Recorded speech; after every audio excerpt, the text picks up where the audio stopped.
আসসালামু আলাইকুম পঞ্চম শ্রেণীর শিক্ষার্থীরা, আশা করি তোমরা সকলে ভালো আছো। তোমাদের বৃত্তি পরীক্ষা অনুষ্ঠিত হবে খুব শীঘ্রই। এ বিষয়ে অলরেডি শিক্ষা বোর্ড থেকে বিজ্ঞপ্তি প্রকাশ করা হয়েছে। আজকে ভিডিওতে তোমাদের গণিত সাজেশন দেব বৃত্তি পরীক্ষার। দেখতে পাচ্ছ আমরা এখানে অলরেডি সাজেশনটা তৈরি করে রেখেছি। তোমরা এই সাজেশনটি 100% কমন পাবে এর ভিতর থেকে। এখানে যে অঙ্কগুলো দেওয়া রয়েছে এগুলো শেষ করে ফেলবে বাসায় বসে। আর তোমরা যদি চাও সেক্ষেত্রে আমরা আলাদা ক্লাস নিয়ে এই অঙ্কগুলো শেষ করতে পারবো। যদি তোমরা চাও তাহলে অবশ্যই আমাদের কমেন্ট করে জানাতে পারো, আমরা এই সমাধানগুলো করে দেব এবং আলাদা করে ভিডিও নিয়ে আসবো। তো প্রথমে আমাদের যে প্রাইমারি বৃত্তির সাজেশন, গণিত সাজেশন, এটা মূলত সৃজনশীল যে অংশটি রয়েছে বা যে অঙ্কগুলো আসবে সেই বিষয়ের উপর। আমরা প্রথমে অনুশীলনী যে বই রয়েছে, শিক্ষা বোর্ড থেকে যে বই তোমাদের দিয়েছে, বইতে যে অঙ্কগুলো রয়েছে সেই অঙ্কগুলো দেখব। প্রথমে এখানে যে অঙ্কটি দিচ্ছি আমরা সেটা মিনা এবং রিনার একত্রে ৭,৫৩২ টাকা আছে। রিনার চেয়ে মিনার ৫৬০ টাকা বেশি আছে। মিনা এবং রিনার প্রত্যেকে কত টাকা আছে? এই ধরনের অঙ্ক মূলত তৃতীয় অধ্যায়ে রয়েছে। তোমরা একই এই রকমের আরো কিছু অঙ্ক এখানে দেখতে পারবে। এই যে ফরিদা এবং ফাতেমা, রাজু এবং রনিত, এই অঙ্কগুলোর থেকে একটা অঙ্ক কমন আসতে পারে। এর কারণে আমরা এখান থেকে সেম প্যাটার্নের অঙ্ক আমরা এখানে দিয়েছি। এর পরবর্তীতে তোমরা এখানে দেখতে পাচ্ছ পিতা ও পুত্রের বয়সের যে অঙ্কগুলো রয়েছে, এটা পিতা ও কন্যার বয়সের সমষ্টি ৮০ বছর। এই সমাধানটি অনেক সময় আসে তোমাদের বার্ষিক পরীক্ষার ক্ষেত্রেও, কিন্তু এই যে অঙ্কগুলো আমরা এক জায়গায় করে দিয়েছি সাজেশন আকারে, বার্ষিক পরীক্ষার জন্য কিন্তু এটা খুবই গুরুত্বপূর্ণ। অবশ্যই এই অঙ্কগুলো শেষ করবে এবং বৃত্তি পরীক্ষার জন্য গুরুত্বপূর্ণ তো রয়েছেই।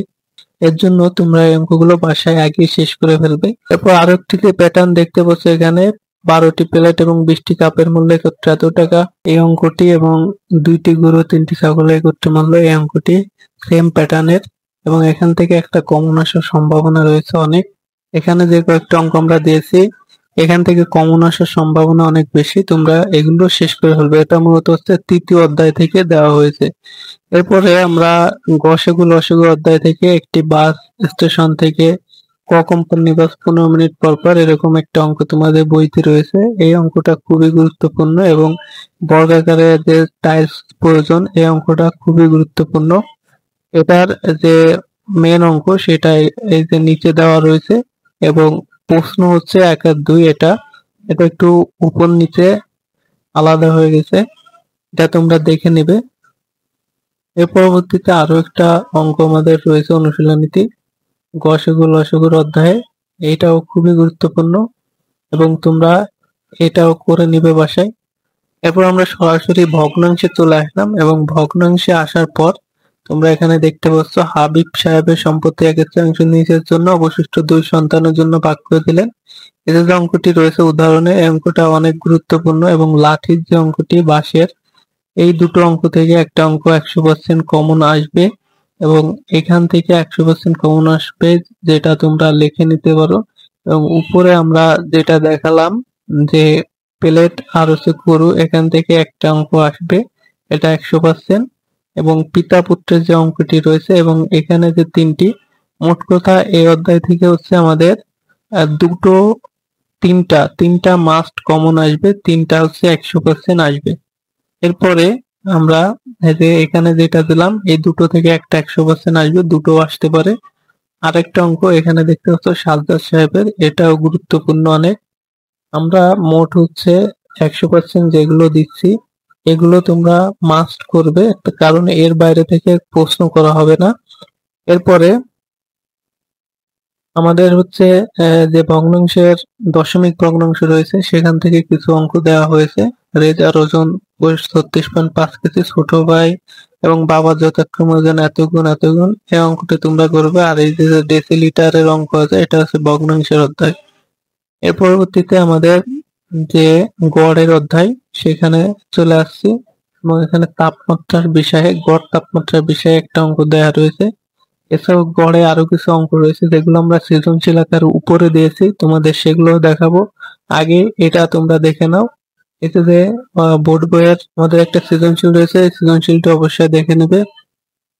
এবং সর্বশেষ হচ্ছে আমাদের মুনাফার অধ্যায় যেটা রয়েছে, মুনাফার অধ্যায় থেকে আমরা সখীপুর গ্রামের মোট জনসংখ্যা 1280, এর মধ্যে 40% লোক শিক্ষিত এবং শিক্ষিত লোকের সংখ্যা নির্ণয় করতে হবে। এছাড়া মুনাফা আসল নির্ণয়, এইগুলো খুবই গুরুত্বপূর্ণ। তারপর মুনাফার হার নির্ণয়, এছাড়াও একজন বিক্রেতা যে 40% লাভে বিক্রয় করছে এত টাকা, ক্রয় মূল্য বিক্রয় মূল্যের অঙ্কগুলো এখানে যেগুলো দেওয়া রয়েছে, এখান থেকে একটা বা দুটো 100% আসতে পারে, যার কারণে তোমরা এগুলো অবশ্যই করে যাবে। এরপর আমাদের যেটা রয়েছে এটা হচ্ছে সর্বশেষ ক্ষেত্রফলের কিছু অঙ্ক রয়েছে। ক্ষেত্রফল নির্ণয়, আয়তকার দৈর্ঘ্য, আয়তকার পার্কের বা আয়তকার ক্ষেত্রের বা বর্গাকার ক্ষেত্রের ক্ষেত্রফল নির্ণয়, এটা সহজ, এর কারণে আমরা দিই নাই। এক্ষেত্রে দৈর্ঘ্য নির্ণয়টা একটু কঠিন, যার কারণে দৈর্ঘ্য নির্ণয়টা আসতে পারে, এটা 100% ধরে নিতে পারো তোমরা। এরপর আমাদের সর্বশেষ অধ্যায় রয়েছে হচ্ছে ট্যালির যে অধ্যায়, ট্যালি থেকে এই প্যাটার্নের অঙ্কগুলো আসবে। ট্যালি সাধারণত কমন পড়ে, এখান থেকে 100% এটা ধরে নিতে পারো। তো আমরা বোর্ড বই থেকে যে কয়েকটা অঙ্ক দিছি তার ভিতর একটা, দুটো, দুটো, চারটা, পাঁচটা, ছয়টা, 6, 7, 8, এখান থেকে বোর্ড বই থেকে যেগুলো দেওয়া হয়েছে এর ভিতর মিনিমাম 7টা বা 8টা কমন থাকবে 100%। তাও এটা 100% দিয়ে দিলাম, 7টা বা 8টা কমন থাকবে। এরপর আমরা চলে যাব হচ্ছে আমাদের প্রথম যে আমরা কিছু সৃজনশীল দিয়েছি এখানে, এগুলো তোমরা করে যাবে। এখান থেকে আমাদের প্রথম অধ্যায় ভিত্তিক দিয়েছি আমরা। প্রথম অধ্যায়ে একটি সমিতির 375 জন সদস্য রয়েছে, প্রত্যেকের সদস্য মাসে 75 টাকা করে চাঁদা দেয়। মাসে মোট কত টাকা ওঠে, বা প্রত্যেক সদস্য 10 টাকা কম চাঁদা দিলে মাসে মোট কত টাকা চাঁদা উঠতো, এই বিষয়ে যে প্রশ্নগুলো করা হতে পারে সেই রকম প্যাটার্নের আমরা অঙ্ক দিয়েছি।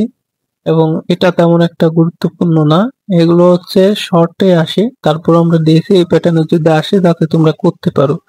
এরপর অধ্যায় 3 যেটা খুবই গুরুত্বপূর্ণ, আমরা বললাম যে সামাদ সাহেবের মাসিক বেতন, বাড়ি ভাড়া বাবদ খরচ, সংসার বাবদ খরচ বাকি থাকে, এই যে অঙ্কটা। তারপর এখানে গরু ছাগলের যে অঙ্কটা, তারপর ফরিদা ফাতেমার যে অঙ্কটা, তারপর পিতা ও কন্যার বয়সের সমষ্টি, এরপর হচ্ছে চেয়ার টেবিলের যে অঙ্কটা। এইগুলো হচ্ছে খুবই গুরুত্বপূর্ণ, এই গুরুত্বপূর্ণ গুলো করতে হবে। তারপর হচ্ছে 12টি খাতা কলমের মূল্য, আমরা সব রকমের চেষ্টা করেছি সৃজনশীল গুলো করার, তোমরা এগুলো করে নেবে। একই প্যাটার্নে এই যে আলতাফ সাহেবের মাসিক বেতন হয়তো বাড়ি ভাড়া বাবদ, একই প্যাটার্নে কিছু অঙ্ক রয়েছে। এছাড়াও এখানে মিনা ও রিনার একত্রে বয়সও 8 টাকা আছে, মিনার নিকট রিনা অপেক্ষা এত টাকা বেশি আছে।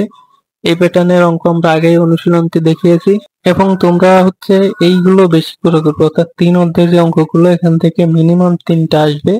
এরপর আমাদের যে গসাগু লসাগুর অধ্যায় রয়েছে, যে 2টি ঘন্টা 12 মিনিট পর পর অপর একটি 5 মিনিট পর পর বাজে, এই প্যাটার্নের যে অঙ্ক সেগুলো আসবে। এরপরে আমাদের 6 অধ্যায়ের ভগ্নাংশের ভিতর অপ্রকৃত প্রকৃত ভগ্নাংশ এবং এই যে পয়েন্টের একটি বাঁশের অঙ্ক রয়েছে, এটা যদিও বইতে নেই তবু এটা অনেক গুরুত্বপূর্ণ, এটা তোমরা অবশ্যই করে যাবে, এটা আসার সম্ভাবনা রয়েছে। আর বাঁশের অঙ্ক তো বই থেকে আসবে, এটা আমি বলেই দিলাম। এরপর গড়ের কিছু গুরুত্বপূর্ণ অঙ্ক আমরা এখানে দিয়েছি, যেটা আগেই বলেছি যে এখানে যে বিজ্ঞানে, বাংলায়, গণিতে কত পেয়েছে, মোট গড় বেরোতে হবে, 4টি বিষয় গড়ে কত নম্বর পেয়েছে, এখান থেকে একটা আসবে। তোমাদের 3টি সন্তান ও তাদের পিতার গড় 17 গড়, এই বিষয়ে আমরা আগে বোর্ড বইতে দেখিয়েছি। এবং শতকরার অধ্যায় থেকে যে প্রশ্নগুলো আসে এখান থেকে সুন্দরভাবে আমরা দিয়েছি, সাধারণত যেগুলো কমন আসতে পারে যে প্যাটার্নের অঙ্কগুলো। এবং আমরা বই থেকে জ্যামিতির বিষয়ে আলোচনা করিনি, জ্যামিতির বিষয় থেকে এখান থেকে সামান্তরিকের বৈশিষ্ট্য এবং সামান্তরিক কাকে বলে চিত্র সহ, এটা তোমরা অবশ্যই পড়ে যাবে। তারপর রম্বস, রম্বসের বৈশিষ্ট্য, রম্বস কাকে বলে, আয়তের বৈশিষ্ট্য এবং আয়ত কাকে বলে, অবশ্যই চিত্রটা এঁকে যাবে বাসা থেকে, অবশ্যই চিত্র লাগবে, চিত্র সহ এগুলো আসে। এরপর বর্গ। বর্গর হচ্ছে কাকে বলে এবং বর্গের বৈশিষ্ট্য। বৃত্তচাপ সাধারণত আসে না, ব্যাসটা আসতে পারে। তারপর চতুর্ভুজটা অনেক নিচু ক্লাসে, তারপরও এটা পড়ে যাবে। আর বৃত্তটা অবশ্যই বলবে, বৃত্ত আসতে পারে চিত্র সহ। এরপরে আমাদের পরিমাপের অধ্যায় রয়েছে। পরিমাপের অধ্যায় নিয়ে আমরা বইতে আলোচনা করিনি। পরিমাপের অধ্যায় থেকে কিছু অঙ্ক আসতে পারে, যে কিলোগ্রামে প্রকাশ বা কুইন্টালে প্রকাশ, একরে প্রকাশ। এই যে অঙ্কটা রয়েছে দেখতে পাচ্ছি, একজন দর্জি এত সেন্টিমিটার সুতি কাপড়, তিনি কাপড় দিয়ে 15টি শার্ট তৈরি করতে চান, কাপড়ের পরিমাপকে মিলিমিটারে প্রকাশ করো। এই ধরনের অঙ্ক আসে। এরপর হচ্ছে মিনিটের যে অধ্যায় রয়েছে 12টা, বছরের শতাব্দী, এই বিষয়ে যে প্রশ্নগুলো আসে এগুলো নিয়ে এখানে আমরা দিয়েছি কিছু। এগুলো আসার সম্ভাবনা রয়েছে, এগুলো তোমরা বাছাই করবে। এই যে একটি স্টেশন থেকে অন্য স্থানে থেকে এত মিনিটে বাস যাত্রা শুরু করে স্টেশনে 16টা 40 মিনিটে পৌঁছালো। এবং সর্বশেষ আমাদের হচ্ছে 13 অধ্যায়ে যে অঙ্কগুলো আসে সেই বিষয়ে সৃজনশীল অঙ্ক দিয়েছি। এবং আরো একটি অধ্যায় রয়েছে 14 অধ্যায় হচ্ছে ক্যালকুলেটর। ক্যালকুলেটর থেকে এমসিকিউ বা ছোট প্রশ্নগুলো আসে, এগুলো তোমরা বাসা থেকে করবে, অথবা আমরা পরবর্তী একটা সাজেশনে অবশ্যই ছোট প্রশ্ন এবং অন্যান্য যে প্রশ্নগুলো আসে সেইগুলো নিয়ে আলোচনা করব। তো এই যে সাজেশনটি তোমরা সম্পূর্ণ ফ্রিতে পেয়ে যাবে, এবং সাজেশনটি আমাদের টেলিগ্রাম গ্রুপে দেওয়া আছে। তোমরা টেলিগ্রাম গ্রুপ থেকে এটা ডাউনলোড করে নেবে। টেলিগ্রাম গ্রুপের লিংক আমি ভিডিও ডেসক্রিপশন বক্সে দিয়ে রাখবো। আর কোনো বিষয়ে জানতে চাইলে অবশ্যই কমেন্ট করে জানাবে। আর এই সাজেশনের সমাধান আনবো কিনা এই বিষয়ে অবশ্যই কমেন্ট করে জানাবে। আজকের ভিডিওটি এখানে শেষ করছি। ভিডিওটি ভালো লাগলে অবশ্যই একটা লাইক দিবে এবং চ্যানেলের নতুন দর্শক হলে চ্যানেলটি সাবস্ক্রাইব করে রাখবে।